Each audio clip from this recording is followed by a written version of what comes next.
All right. The Institute for Electronic Arts, IEA, is dedicated to supporting contemporary artists through its primary focus on residency programs.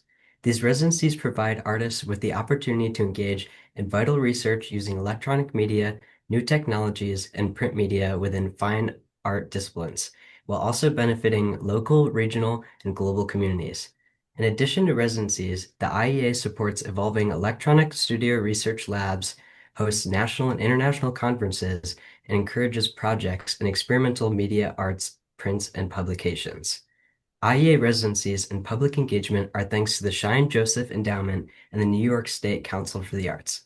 You can learn more about the IEA since its founding in 1997 via our website and social media platforms. I'm Charlie. This talk is being moderated by me. I am a student at Alfred University participating in the Business of Art class. Today we have Neil Mattern, who is here in residency from September 22nd to October 4th. Neil is a printmaker from Northeastern Pennsylvania, currently teaching at Syracuse University. His most recent work investigates identity and consumption through copperplate etchings of food. You can find Neil Mattern on Instagram and his website, neilmart.com. The links will be in the chat.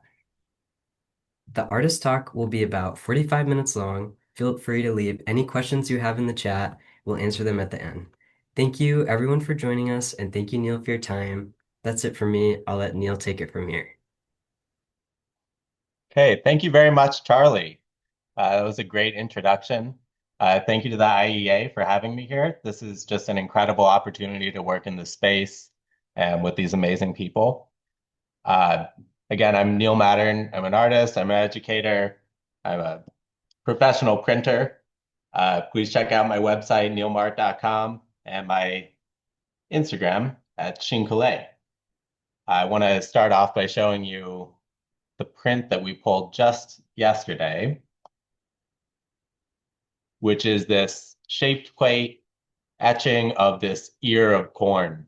Uh, this is a two-plate etching that is puzzle cut, meaning that it's two plates that fit exactly together. And it also includes a laser cut chincolet paper for this husk part of the corn. Uh, it's a really nice, kind of complicated print, and I'm really happy with the results. We're in the process of editioning it, and I'm in the process of making a second etching plate, which I'll show you later in the presentation. Now I'd like to go back in time and show you some of my early work and how I came to be involved with printmaking and my current work. Okay, so going back to really early Neil Mattern days, I worked with an artist who I had lessons with, whose name was Joel Carson Jones. And we did very realistic drawings and paintings. And this is kind of how I learned to draw. And it was my first real serious interaction with art. Uh, at this time, I didn't have much direction. I was just drawing things that I had around the house or things that I would find. Uh, and also a lot of portraiture, such as this. So I would take on portrait commissions. And this was in high school. I was sort of doing this after school art classes and just learning how to draw really meticulously. And this set the stage for basically all of my later work being very detailed and realistic. I've always had an interest in photography, and it was around the same time in high school that I became really interested in darkroom photography. And this is just one of my cameras I've tinkered with over the years, and actually just recently did some additions to. It's a refurbishment of a 4x5 camera. And I show this because photography plays a really important aspect of my work. Even though most of my things are hand-drawn and handmade, I always work with photographs and use the photograph as a tool to create my etchings or screen prints or whatever. It was around the same time I was thinking about Renaissance painters and how they would use camera obscuras to make their paintings. And that always sort of tickled something in me. I really kind of like that idea of just kind of tracing things. It's one thing to draw from life, and I do often draw from life, but I do like using the camera to aid in the pursuit of realism.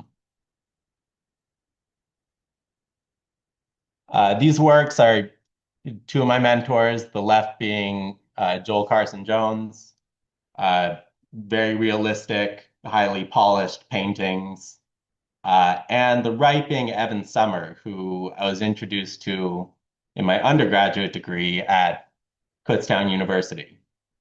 Uh, and this is how I got my start with etching.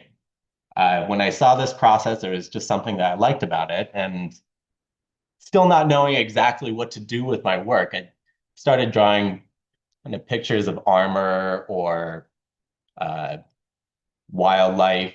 These are some of my first ever etchings. And again, it just not really having much direction with it, but knowing that I liked the process and that I wanted to do more with this.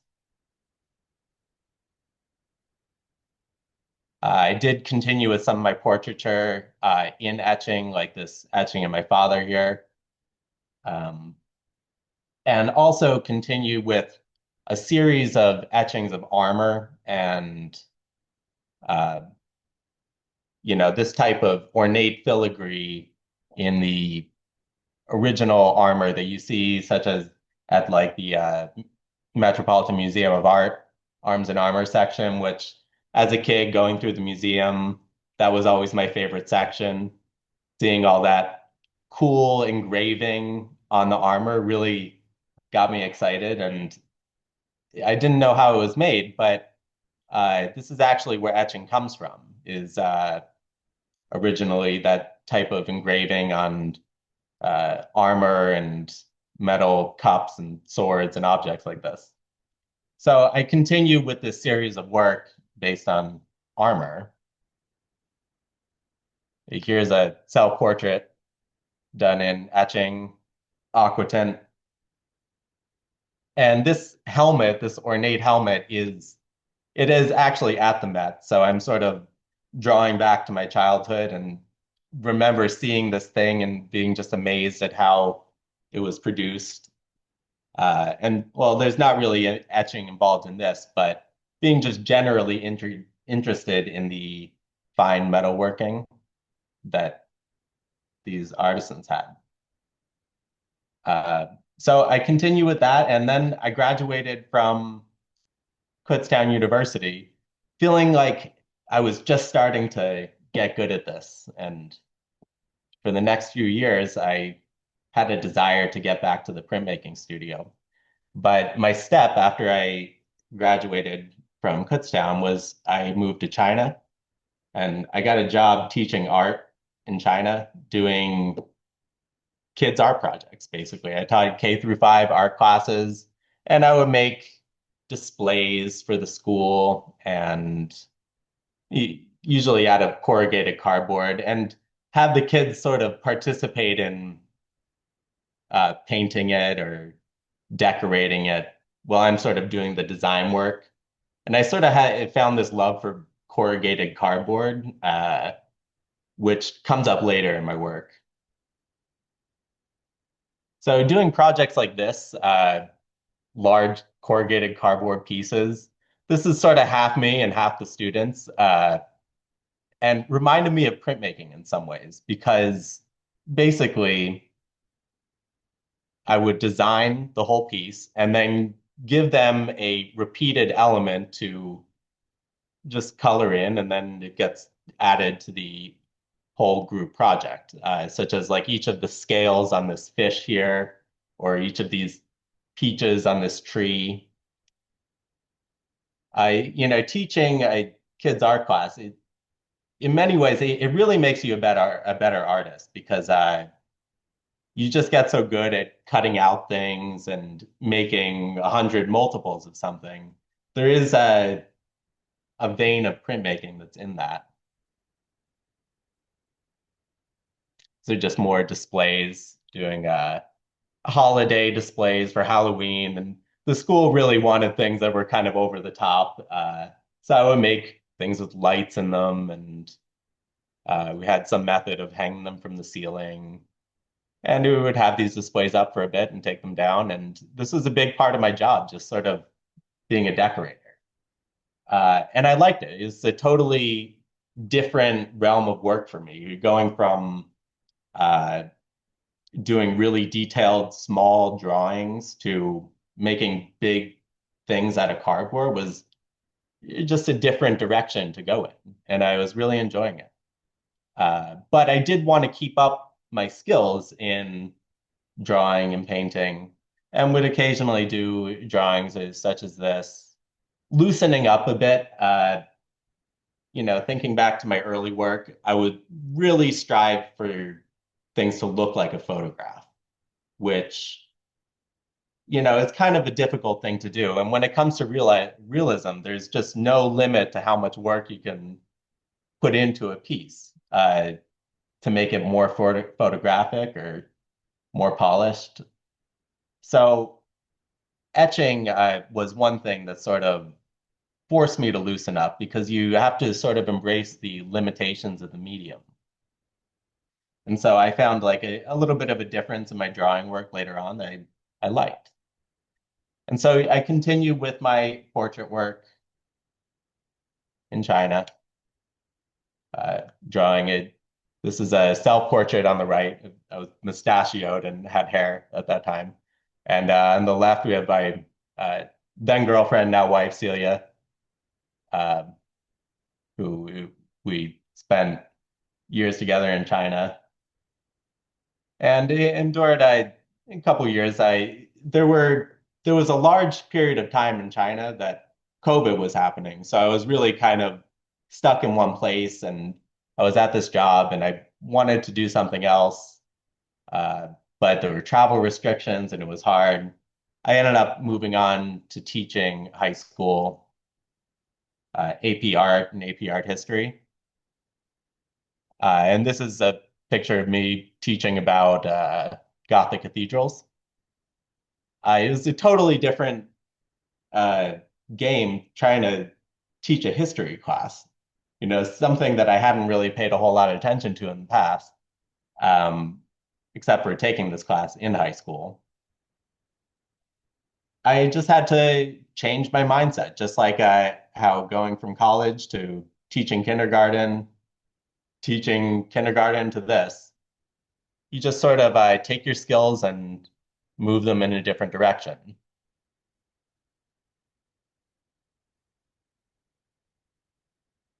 So after some years, I left China after about 4 years, and I went to graduate school at Syracuse University. And I applied with a printmaking heavy portfolio and planned on experimenting with more printmaking techniques and also going back to copperplate etching, which has always been uh, my favorite medium, at least since I was introduced to it in my undergrad. This is a lithograph I did, one of the few lithographs that I've ever done on a stone of a Roman veristic bust, thinking I might sort of combine some of the antique looking works that I did in my undergrad and also my portraiture. But it didn't really continue with this too much. I moved into screen printing, which is a new medium for me. And this is one of my first screen prints, and it's a CMYK multi-layered screen print with these interlocking halftones. And I was really blown away by this technique, and I just wanted to challenge myself to create something that required really precise registration in screen printing. And I was blown away by this method, this technique of how you print one layer and then you print the other and it looks like nothing, and then you print the black and it just all comes together. So kind of finding a new interest in printmaking in a direction that I had never gone in before. I had never been exposed to screen printing before. But at the same time, feeling that this isn't handmade enough for me. I prefer to draw things and focus on that handmade aspect. Whereas this has a little bit too much mechanical element to me.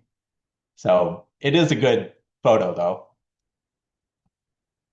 which I use for the promotional photo for this residency.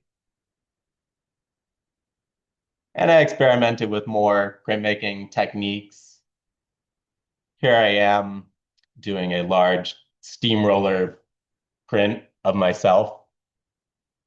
I often do self-portraits, and this one I dress up like a construction worker and put like a a balloon full of red paint on it, so it appeared like I got run over by the steamroller. Which is students think that's very fun, and I was teaching a class at that time at SU, and it's important to be involved. So even though I don't really work in woodcut relief that much, I decided to challenge myself to that project. And it's one of the largest prints that I've ever done, but it's not as detailed as my other things.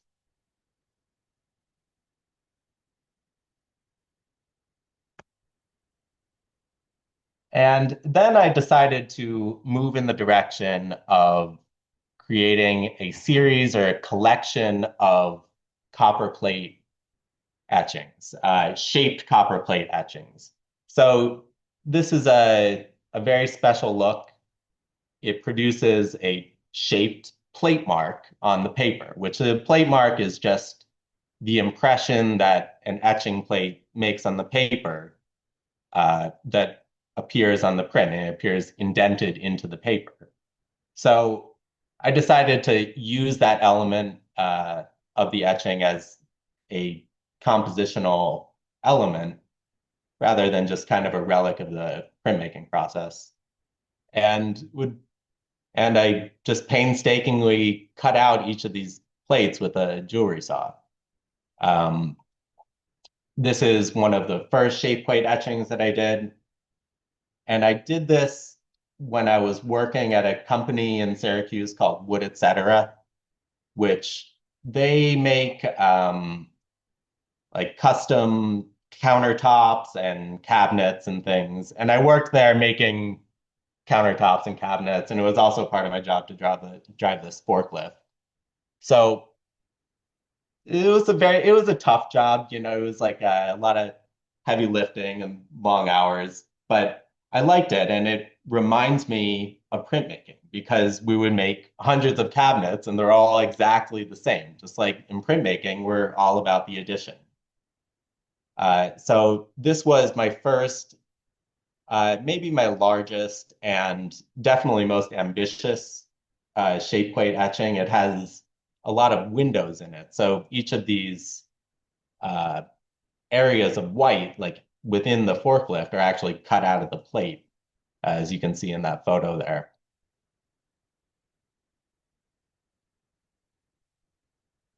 And this process, it involves many different steps, the most important being the etching line work, which is very fine. Etching line work is probably about the smallest line that can be created in printmaking. Here's just a video from my Instagram, just getting in some of those fine hatching marks.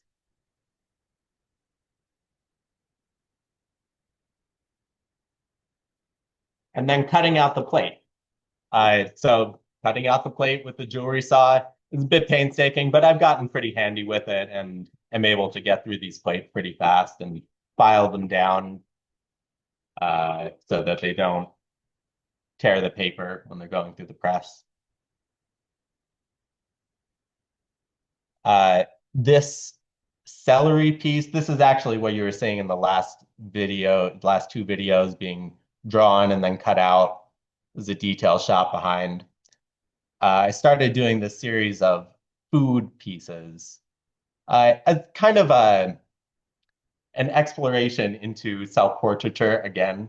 I've done many self-portraits, and I find that I like the medium. It's a good way to jump into a new process, and I was kind of tired of drawing my own face, so I decided to draw everything that I eat and make like a whole grocery store order.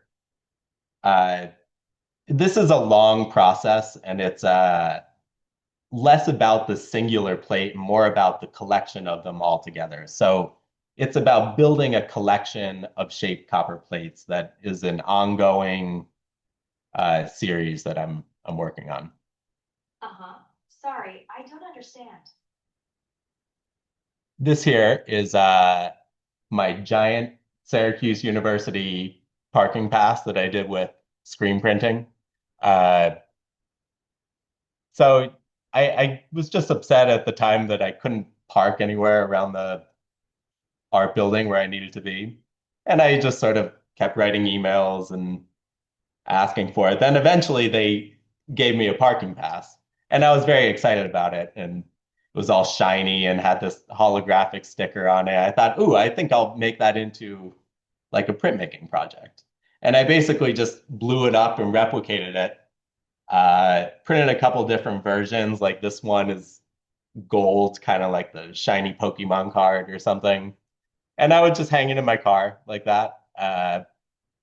Fun piece. It got me a lot of attention and got me excited about doing big things. Whereas most of my work over the years has been really pretty small.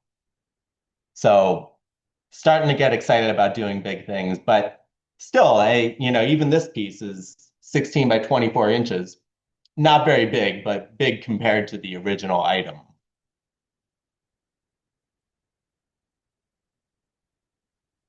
This was another piece in the giant objects vein. So it was like a giant pack of cigarettes. Uh, I wanted to quit smoking and do a piece about the challenges of quitting smoking and how gross it really is. So I made this giant pack of cigarettes, which are really like filled with tobacco that I just bought like cheap tobacco at a smoke shop somewhere and stuffed these paper cigarettes full and did this whole package with screen printing and a number of processes, a laser cut element at the top of the pack there.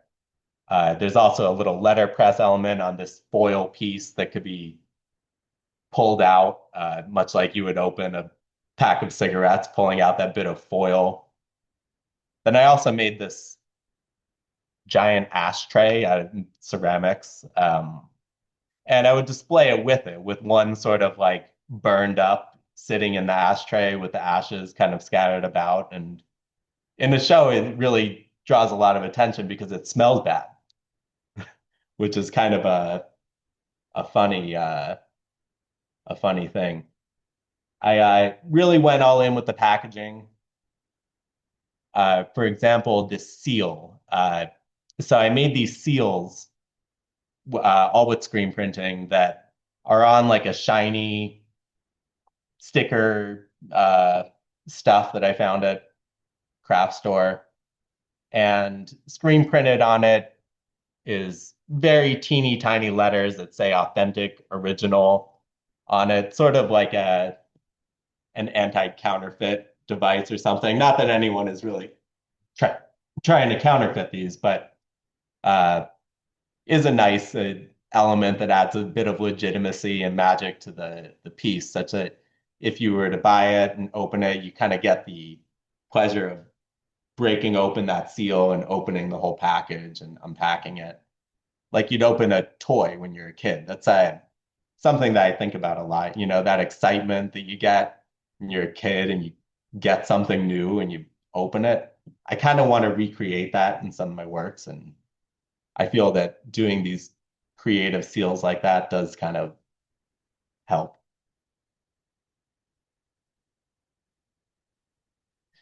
This piece is one going along with my food series. I called it Legendary Pizza. So my wife and I, we always go to this pizza shop in Syracuse called Robbie T's Pizza. Check it out.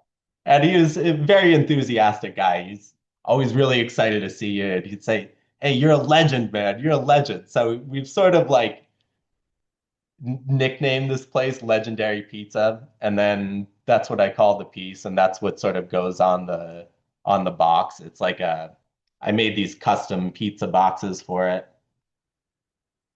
Here's opening one up. This was at SQCI in Puerto Rico this past year. And there I am breaking open that same seal to unveil the pizza and display it in that way. And I just want to talk about this box that's at the bottom of that video. So this is it here. And this is like a special art suitcase that I made, which it can be checked on a plane, which was very useful. Oh, excuse me.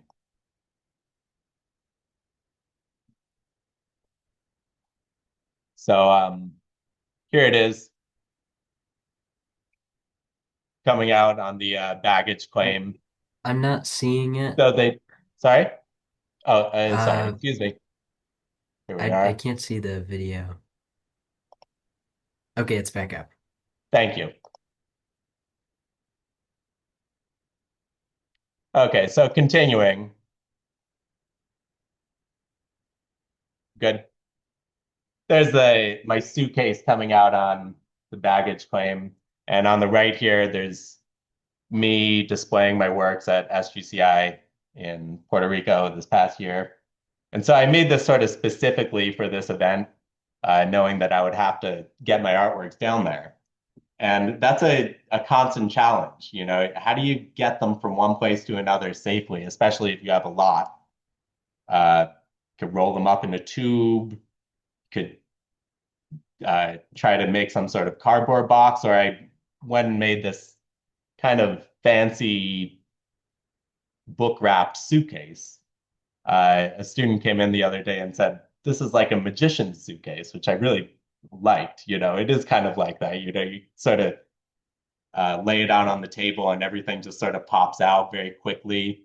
When you do this open portfolio at SQCI, it's a pretty fast event. You used to have an hour to show your work, and you have to get set up and tear it down very quickly. So I feel like this was a pretty effective way of doing that. It turned out to be like an art project in and of itself, just figuring out the engineering behind this and how it should look and the exact size that they'll still check it on a plane.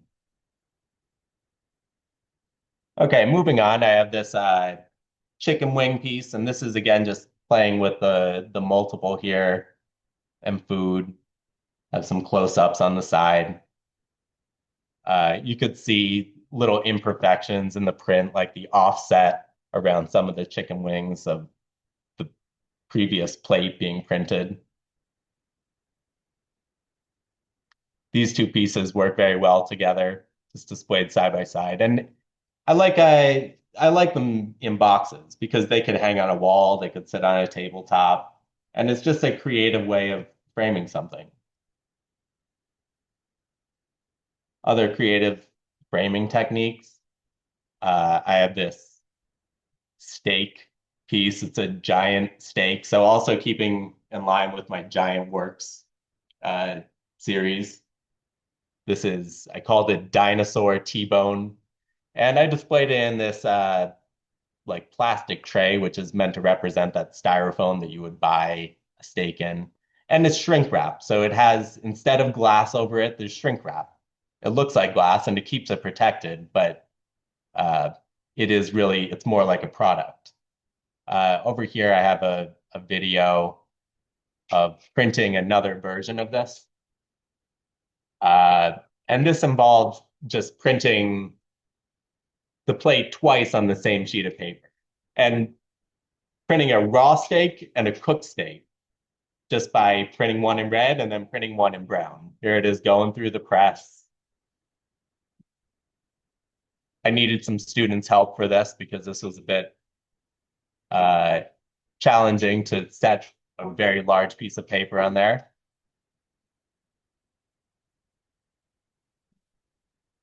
Okay, when the print gets to the other side, you can see this come out. So we pull back the blankets. I'm checking the plate impression on the paper there. And pull up one of the largest etchings that I've ever done. Just in that it's two plates, but largest paper. And there it is. So that was just another version. And oh,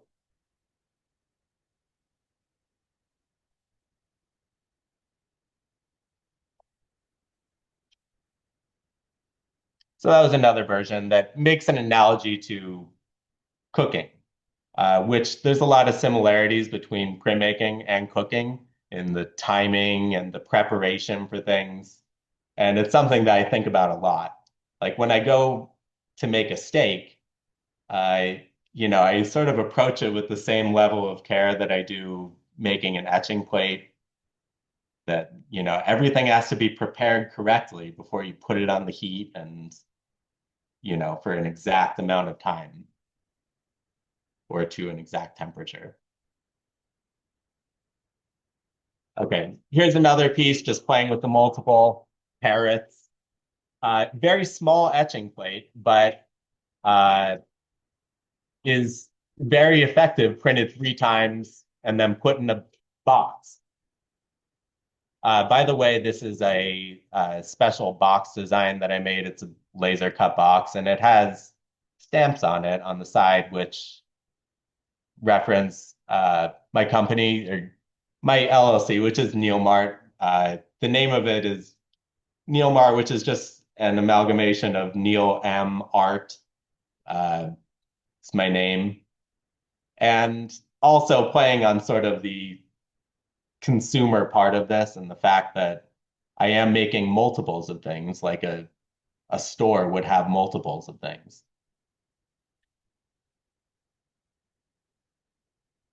Here's another piece playing with the multiple and a close-up on some really tiny etching line work here.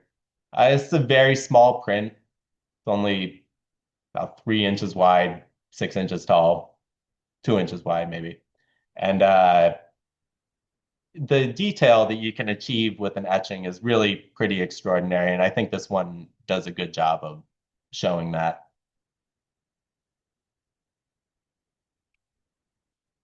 This is exciting. This was a piece I did, shaped etching plate of my car. And then for a class, I decided I would do a printing demo where I just drove over the print, just basically show you that again. Just basically had like a long inky platform that I drove through and then directly onto the print. Adding another element. I got a little bit tired of all of the white in my pictures, so just adding another element there. And there's that parking pass there, right, hanging on my on my rear view. Okay, and this is my cat, Rosie, who is a new addition to my life. Rosie is the best cat in the world. I made this video here. A lot of these videos were kind of made for Instagram, so that's why they're all vertical. But this video is kind of informative about how an etching happens. Here is the plate going into the acid and coming out, getting the resist cleaned off after I've done all the drawing. Hi, Kitty. Yeah, I'm just putting on some gloves. I'm ready to print this. Scraping the ink into the plate with a mapboard chip, removing the excess ink off of the surface, placing it on the press. With this one, I'm doing kind of this fancy blind emboss textured background, which is that dot pattern, by putting it on that piece of metal. And of course, display this in a cardboard box because cats love cardboard boxes.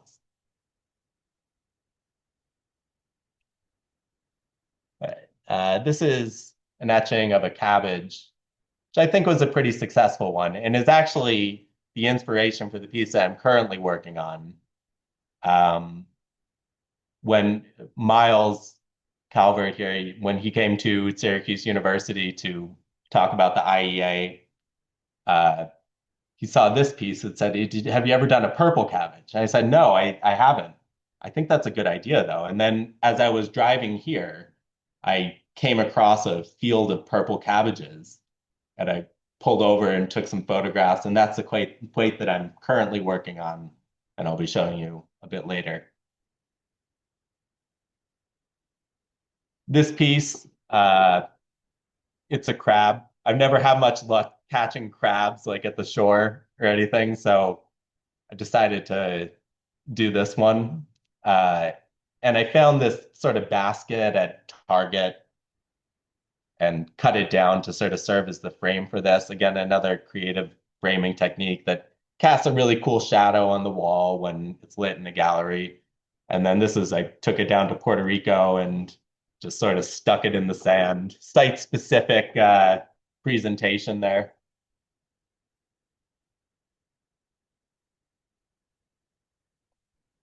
Here's another one. This is a duck that I made on Christmas. And oh, Rosie, what are you doing there? I already got through your part. Well, this is a duck that I made on Christmas. And here I am working on it, doing the scraping and burnishing of the aqua tints, removing some of the texture that holds ink on the plate to create more light areas. Another vegetable piece, ginger. Again, it's really more about the multiplicity of these prints than a singular print. Also, I just want to draw your attention to my chop in the bottom right-hand corner of that piece, which is a self-portrait also, just in profile. Just goes right over my signature. And also, of course, I got a little price tag gun to put little price tags on it, just emphasizing the product-like nature of it. This is a ham that I made on Easter. So kind of have traditions now. Make a duck on Christmas, a ham on Easter.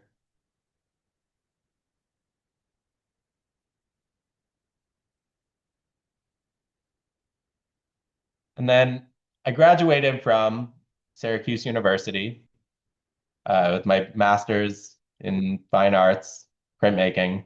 This was my studio at the time that I left, just a big mess of stuff, and I was just getting ready to move into my new studio, which is at the Delavan Art Center in Syracuse, which is also where I work at Boxcar Press. So now with my printmaking experience, I work at Boxcar Press, which is a letterpress printing business. And we print all sorts of beautiful invitations and cards and things. And this is the press that I work on here, just inking it up with a nice red color. It's an original Heidelberg windmill press, and it's very fast. Compared to etching, which tends to be rather slow, letterpress printing is very fast, and the prints are really just flying off the press. I really enjoy this work. It's a great opportunity to work there. Just to show you some examples, just taken off of their website. This is the type of thing that they do. There's a lot that goes into this, many different steps. I just do the printing part on the press, as well as some other tasks around the shop there. This is just another view of the press. What's actually happening here is I'm die cutting that piece out. So there's a die placed in the press and fit in there with press furniture. And the press picks it up on one side, throws it into position in the middle, and hits it and sends it out the other side, which is easier than it sounds. It's a very tricky machine to work with. It's like 50 different adjustments that you have to make on it to get it to do what you want it to do. But I love it. It's just learning how to dance with the machine has been a really fun part of the job. Some of it's not so fun. Some days I just have to, on this hydraulic press, just stamp out hundreds of envelopes. And like working at wood, etc., it's just, it's all printmaking. And even though this part isn't very glamorous, it still is part of the process. And these envelope shapes that just get cut out with this press go into an envelope machine and then later may get printed on. So just going through all the steps of the printmaking process is very interesting, especially on a production scale like boxcar. I do some of my own letterpress work, although it's really pretty new for me. This is me just doing a demonstration for some students just a couple of weeks ago, printing that press that that I use to make the image, sort of a replica. And I'm planning on doing some work with the Heidelberg presses at Boxcar. It just introduced a whole realm of possibilities with the impression that can be put in the paper and all sorts of different things. So that is hopefully soon to come. This is just another project that I'm working on with artist Margie Hudo at Syracuse University. And she has commissioned to do like a wall piece, a ceramic wall piece for a church. And we're actually using boxcar plates for this to just basically impression those names of these church donors into the clay. And then they get glazed and come out all beautiful like this, and then they will be adhered to the wall. This is a work in progress. I'm really excited for the results here. I've done all of the printing part, the impressing the plates into the clay, and now it's into the glazing and the installation of the work. This is just a view of my very hodgepodge studio that I do have up and running at the Della Van Art building. I'm very excited about it, but it's a long process getting a print studio set up. You know, there's many different elements to this, and each one is equally important. So it's just a matter of getting all these things together and everything built so that we have a very functional space to produce prints in. And that brings me to now. Here I am at the IEA. I came here and got right to work on a new copper plate. They gave me a beautiful 24 by 36 copper plate, which I still have a bit of a chunk of left. And I've made 2 etchings in this time.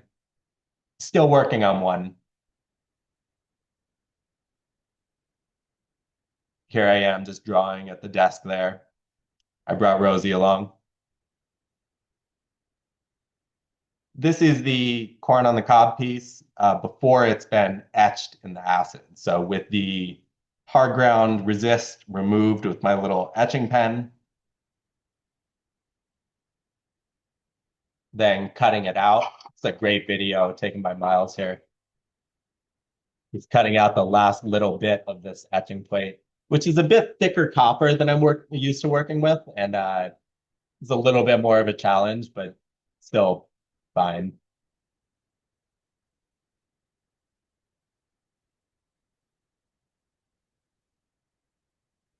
There's the plate finished. The video on the right is doing a spray paint aqua tint, which allows you to basically fill the plate with texture so that you can produce tones as well as lines in the work. And this had one aqua tint as well as a bit of hand engraving that went into this, just using like these small tools of traditional, like predates etching, this type of work. Not something I do a lot of, but something I did just to sort of fix up the etching a little bit, add a little bit more detail, and fix up some of the little open bite areas that I sort of got on that one. Then the new addition to this laser cut Shinkolay piece, which goes over the husk part of the corn. And I'm really glad that I did this. My Instagram handle is Shinkolay, which it means Chinese glue. It's just a method of adhering a paper to an etching with the etching printed on top of it. and basically happens like so. After the plate is wiped down, I place that very specifically cut piece of paper on top, wet it, and then sprinkle a bit of methyl cellulose glue on that. And the print comes out like so. And thanks, Miles, for this hilarious video. Let's just take a break and watch this real quick. I got my corn ready. It's nice to just double down on the subject matter. Just cranking it through the press. And of course, it never gets old. Pulling the print art off of the press is the most satisfying part of printmaking. Here I did it just one-handed. Very happy about that. Pretty successful print. Simple, but also pretty complex. I mean, there's two plates, a viscosity roll, Shinkalei, a few steps that go into this, but was ultimately able to do it with all in one pull, which I usually like to do. I kind of like to do as much as I can with one run through the press because it's time consuming. And this is the piece that I'm working on now. And it's an etching plate of this purple cabbage, which I was talking about earlier. Here I am set up in a park close to here, which I often like to do because drawing outside, first of all, it kind of puts me in a more meditative state for drawing, which I like. You know, it's important for me to get in the zone. And also, when you have an etching plate out in the sunlight, the copper really gleams through the dark colored asphaltum surface and makes it feel like I'm really working on something magic. Here's the plate before it's been etched, just drawing a little bit more line work on there.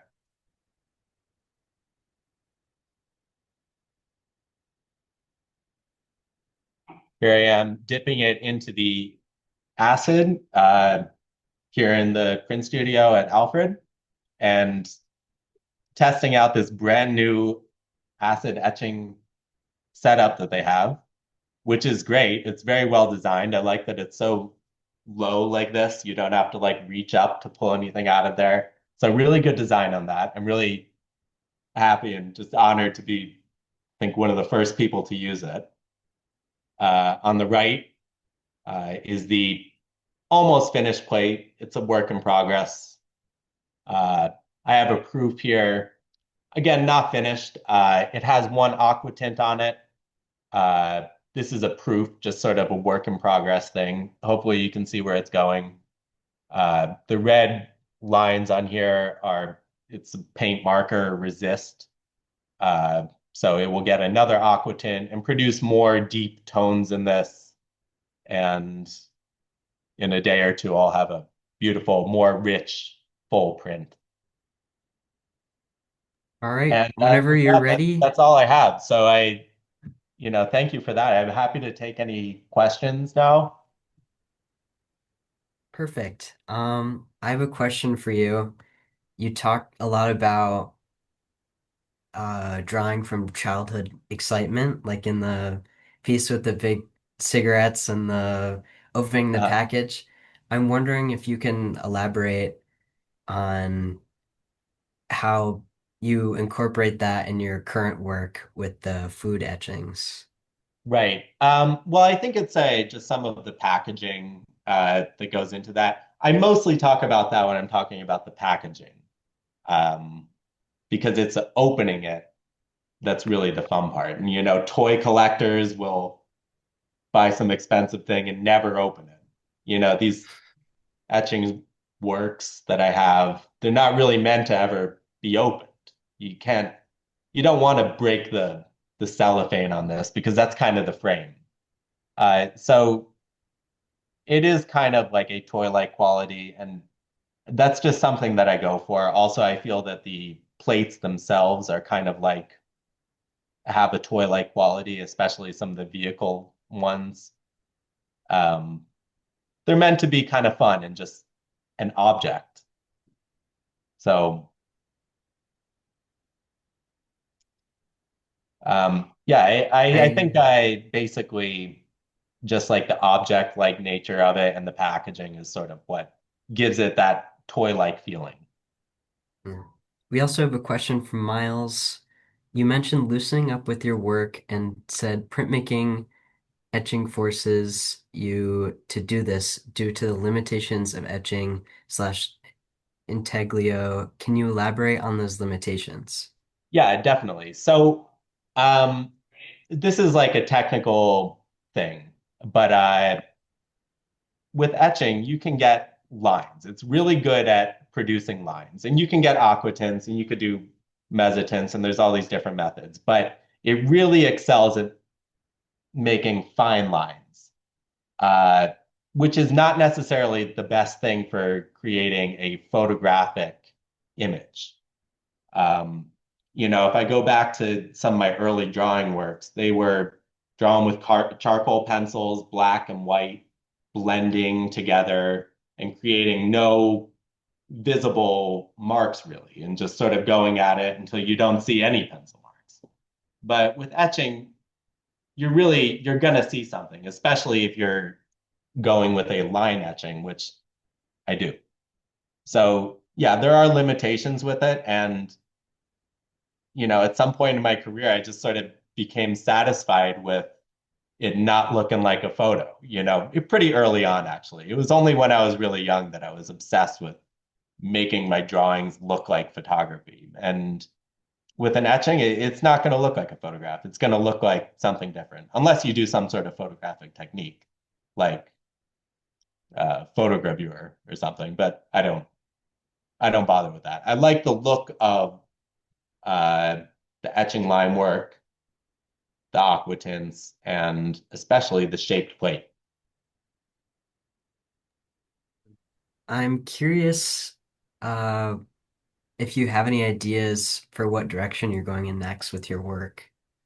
Yeah, that's a great question. I want to keep with printmaking. I love working in the print studio. I thought about working in painting a little bit. I've also thought about getting into some ceramic work. So earlier I showed you just that uh, work in progress from the artist Margie Hudo working on that church commission.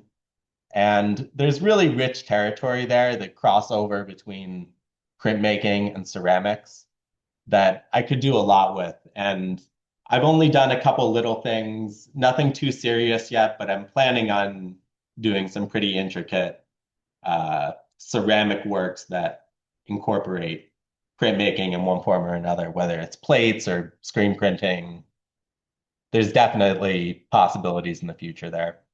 Um, Shaped etching plates are great, and I was happy to come here and try out this equipment, but it's a laborious process, and I'm really repeating and repeating, which is good. I'm building my collection, but that does beg the question, what's next? So stay tuned. Yeah, I mean, you're already getting pretty sculptural with your 2D work. Miles commented earlier, kudos for the performative prints on the beach video. Takes prints beyond as a secondary presentation method, focusing on marketing in the wild. Yeah, Very cool. yeah, it is marketing. I kind of like to lean into that aspect of printmaking that is like a crossover between like manufacturing, science, and art.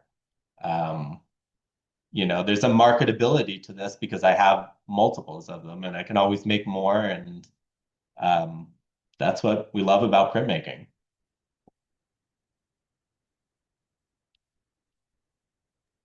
Well, if there's nothing else, no more questions. Thank you, Neil, for your time. Thank you, Charlie. Thanks to everyone here. Thanks to the IEA. Thank you, Miles, for getting me in as a visiting artist. This has been an incredible opportunity. I'm really happy with the work that I produced so far, and I can't wait to see what I do with the remaining couple days of this residency. I have to get that big cabbage work done. It's going to look great. Stay tuned on the Instagram, wherever else these are posted. I think you'll love the result. So thank you very much. Very exciting. This recorded artist talk and others will be available on the IEA's YouTube channel by the end of the week. All right. Excellent. Okay.